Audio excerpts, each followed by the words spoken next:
Stick with me as we discuss if the changes with the Mandela effect are like a beacon.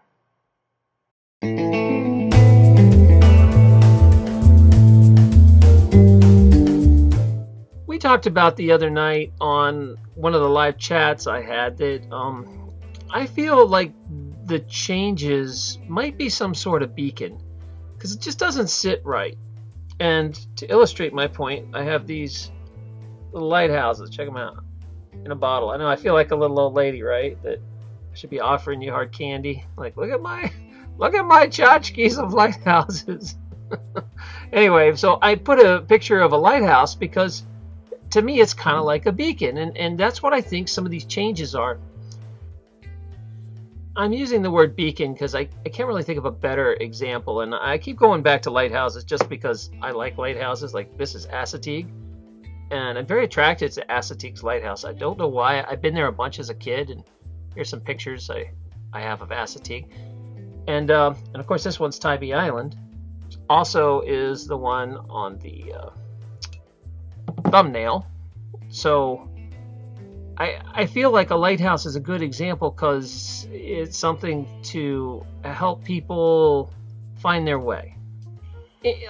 On the surface, many of the Mandela Effect changes seem pretty harmless. They're like changing pop culture references and movie lines and logos and stuff that just doesn't seem to matter. But then there's some larger changes which are there, I think, to kind of shake the people sitting on the fence, where, continents have rearranged, or the body's changed some, or some people think we moved to a different place in the galaxy. All these larger changes that are big changes that could affect a timeline.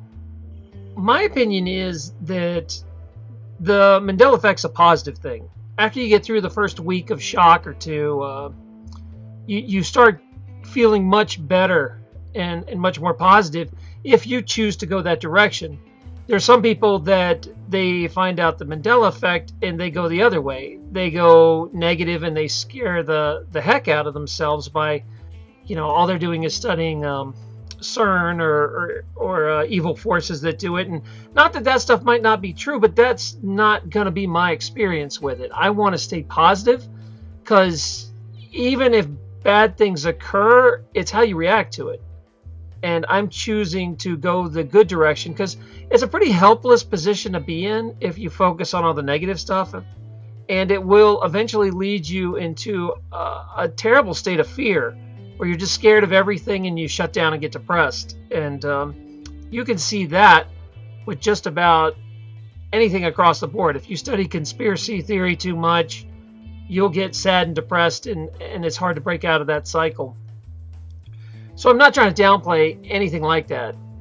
That stuff's real, but it is not where I want to focus my energy. I joked on the show that I felt like the Mandela effects were if someone could hack reality and it would be like an internet troll or a 16-year-old kid or something that is like, I'm just going to change pop culture references to watch people get mad and freak out. Or, they seem like such harmless changes. So why these? Why not make MLK white? Or, why not do something major that shakes everybody? But the small changes are what's kind of bugging me. And so I came up with this theory that maybe they're a beacon, that people that are going through the Mandela effect are moving into sort of a higher vibration and can see this stuff. And in a way, it draws us all together to help us find each other, much like a lighthouse. That it is a beacon across the internet that gets these communities formed. We feel a bond with each other because everybody else thinks we're crazy and making it up. But I know it's real. I mean, in your heart it's real. There's getting to a point where there's enough, circumstantial evidence that it's hard to dismiss it. It's easy to dismiss 10, 20, 30 things, but once you get up to 500, or one day it'll probably be 1,000 different changes we could document. it's going to be really hard to just keep explaining that stuff away. And that's already happening now, that the skeptics and naysayers are having a hard time because there's so many different examples. So I choose to think of these changes as a message. I don't know, maybe someone from outside this reality has been able to hack our reality and set this in motion so we can find each other. Or someone in this reality has figured out how to do it. I'd like to know your theories on this, because I think it's an interesting thing that not many people are talking about, is why these? And what's the point of this? Is it just a byproduct of, universes splitting apart in realities, or did we slide from one reality to another? Are these just random byproducts, or are these part of the process? That they're a message from somewhere else to help drive us together and help us find each other? Because if we can love and support each other through this, it's only going to increase that positive vibration and that effect, and it's going to help us all, go to the place we need to be. So I like your opinion on this. Also, again, if you've never been to my channel, if this is the first video you're watching, this is not really a Mandela channel. I just talk all about it a lot because it's been affecting my life a lot lately.